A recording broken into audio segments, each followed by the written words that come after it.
before we really dig into this lesson on angle bisectors, I need to tell you a little story so that you understand a basic principle of geometry. So once upon a time, there was a little girl. She was super cute, and she had three brothers who were kind of mean to her.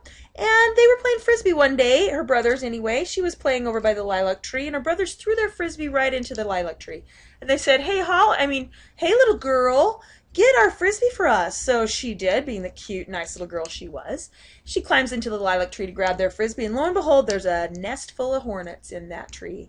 And they started chasing and stinging her, and so she needed to run, and she needed to run fast. Now, not that I'm speaking from experience, but let's say you were in the same situation and you're right here at point P, and you needed to get as fast as you could to the canal because you were going to jump into it to escape those hornets. Which direction would you go? You need to, of course, get there in the shortest distance and time possible. So would you run this way? Nope. Would you run this way? No way. Definitely, and you already know this, the distance that you would go, or the path you would take, would be the shortest path, which is the distance running from that point that hits that line at a right angle. So you're going to go the perpendicular distance, we call that. So that's the basic principle you need to have under your belt. If you need to measure the distance from a point to a line like this, that distance is not measured any way except the shortest distance. So distance from a point to a line is always implied to mean the shortest distance. And that always happens at a right angle. So keep that in mind as we go through this lesson. In this lesson, we're going to talk about angle bisectors, and that's what this is. Because we see right here, there's an angle that got bisected by our segment BD. We call segment BD, we call that an angle bisector. So the angle bisector theorem says this: any point that's lying on that angle bisector is going to be equidistant to the sides of the angle. In other words, the angle bisector stays evenly spaced between the two sides. So if I pick a point that's on there, on that angle bisector, the distance from that point to either side is going to be the same. But remember, and this is key, this is like running from the hornets, you have to go at a perpendicular measurement to it. So you're going to measure that distance this way, hitting it at a right angle. And that distance there is going to match that same perpendicular distance over on the other side. And you can see I've formed two triangles. This is just a simple angle, angle, and a shared side. So those triangles are congruent. So this distance here would have to automatically be the same as this distance here. And so just as the theorem says, any point you pick is going to lie equidistant from the sides. Let me do another example right here. If I go to a perpendicular measurement, hit that side at a right angle, and I hit this side at a right angle, these guys are going to match one another. So we're always equidistant. You flip it around and make the converse. If a point is equidistant from the sides of the angle, then we know that that point is going to be on the angle bisector. So that word equidistant, one more time, it's an equal distance or equally spaced around the two sides. It's going to be on the angle bisector. So let's check this out. According to the diagram, what's the distance from point D here to our BC line? What is the distance from that point to that line? In other words, which path would you run on in order to get from that point to this line as quickly and short as possible? Well, that's going to be either the 20, the 21, or the 22 in our picture, but this 20 is the one that we see hits at a right angle. So the distance is definitely 20. All these other distances are just lengths from different paths, but we always take the shortest distance. And number two, what's the distance from D to the ray BA? So if I go from D and I want to go to this other ray, what's that distance? Well, since D is on the angle bisector, then that distance is going to match the distance from the other side. So it was 20 here. It's even tick marked there for you. It's going to be 20 over here also, that same perpendicular distance. So this is a 20. In 3, we want to know how the segment or the ray BK is related to the angle. Well, we can see that they are equidistant, and so BK must be the angle bisector. I'm going to abbreviate that for the notes, but BK is the angle bisector. And we have to justify it. And I could justify it by kind of pointing to that converse of the angle bisector theorem. D is equidistant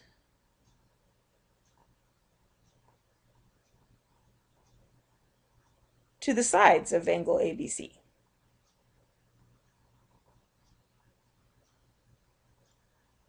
Since D is equidistant, it must lie on the angle bisector.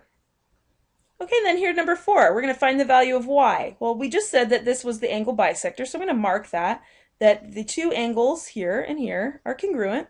And that means these two expressions can be set equal to each other. So let's go ahead and write 6y and set that equal to the 4y plus 18.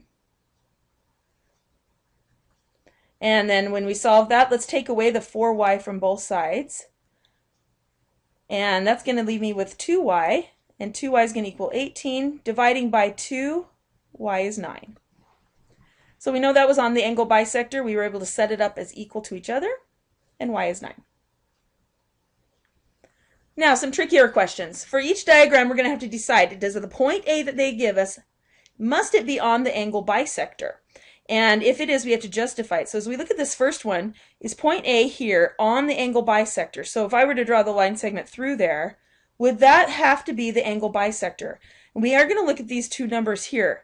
The distance from A out to this side is 9 units, but the distance from A out to this side is only 8 units. And so our answer is going to be no. And the way you want to write your answer is like this. Point A is not equidistant from the sides of the angle.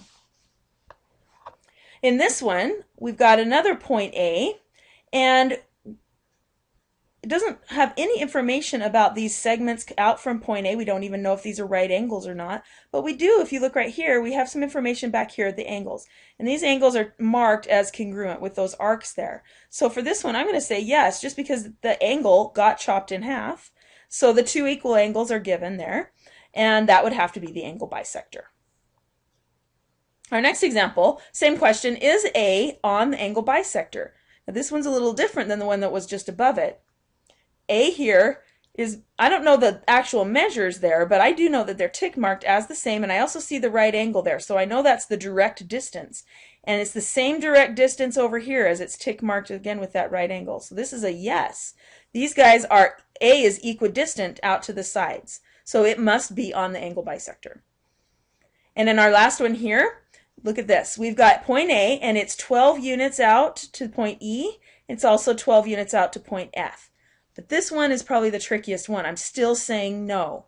Because even though I know that it's 12 units out to the sides, you'll notice that it's not necessarily the direct distance. It does not necessarily go the shortest way and hit that at a right angle. It may be different on each of these. In fact, I think it looks different even. These guys are not given to us as equidistant. And so we're going to say no here. And I'd write that this way. We don't know if the point A is equidistant out to the sides.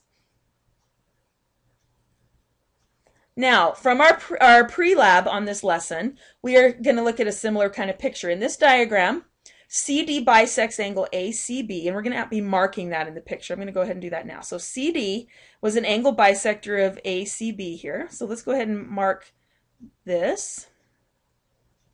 And BE, this other line, is bisecting the angle ABC. So let's give a double mark to this.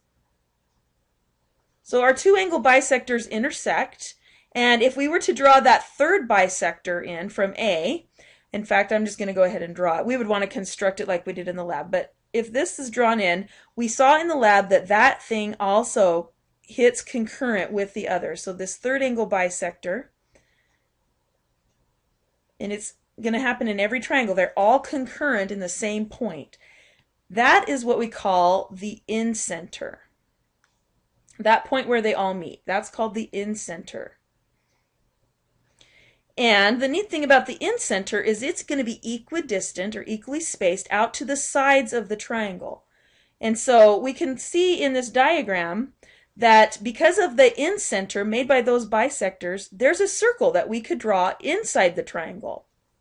Now that's going to be the same distance. If we draw these radii in, if I were to measure out where the circle hits the triangle right here, that distance is going to match all of these others because they're just the radiuses of the triangle.